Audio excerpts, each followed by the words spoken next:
asalaamaaleykum suñu mbokk téléspectateurs ñi seetaan seen télévision RTS Anacim am na mbégte ñëw yeesalaat seen xibaar météo li gën a fës si xibaar bi mooy taw yu àndax dënn ñi xaarandi si biir réew mi tàngaay bi nag dina desandi si bët gànnaar réew mi rawatina si gox-goxaan yi mel ni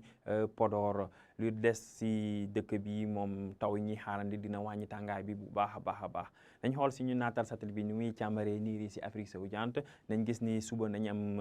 ay niir yu bëri yi wàlli si biir dëkk bi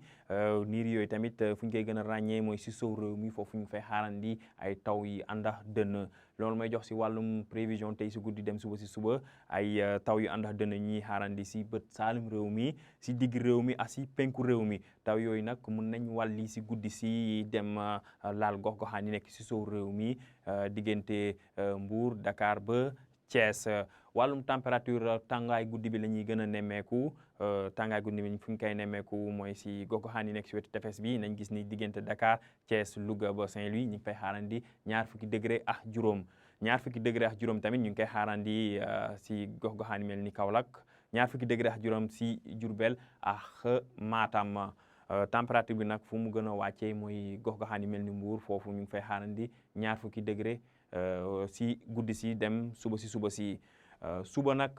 taw yi nag ñu ngi koy xaarandi si sow réew mi foofu la taw yi di gën a amee maanaa rawatina si diggante Ziguinchor Sédhiou dem ba Kaolack Fatick ba Mbour foofu nañ fa am ay taw yi xaw a fort taw yooyu tamit nañ ko xaarandi si gox-goxaan yi mel ni Dakar Thiès taw yi dinañ wàlli ba si bët gànnaar réew mi diggante Saint-Louis ba Podor suñu xoolee wàllum température bi nañ gis ne température nañ wàññeeku si biir dëkk bi tàngaay bi nañ fa wàññeeku bu baax a baax rawatina si gox-goxaan yi nekk si wetu tefes bi diggante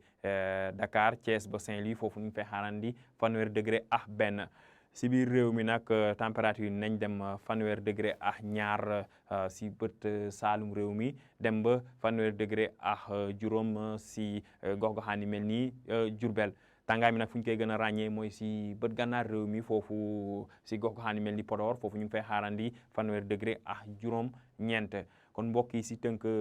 suba tey si guddi dem suba nañ am ay taw yi àndax dënn yi nga xamante ni dina laal gox-goxaan yëpp yi nekk si Sénégal rawatina si sow réew mi diggante Ziguinchor yéeg ba Dakar dem ba si gox-goxaan yi mel ni Saint-Louis foofu ñu fay xaarandi ay taw yi nga xamante ni nañ àndax dënn mbokk yi li la ñu amoon si xibaar météo ñu leen di dox dig daje ba suba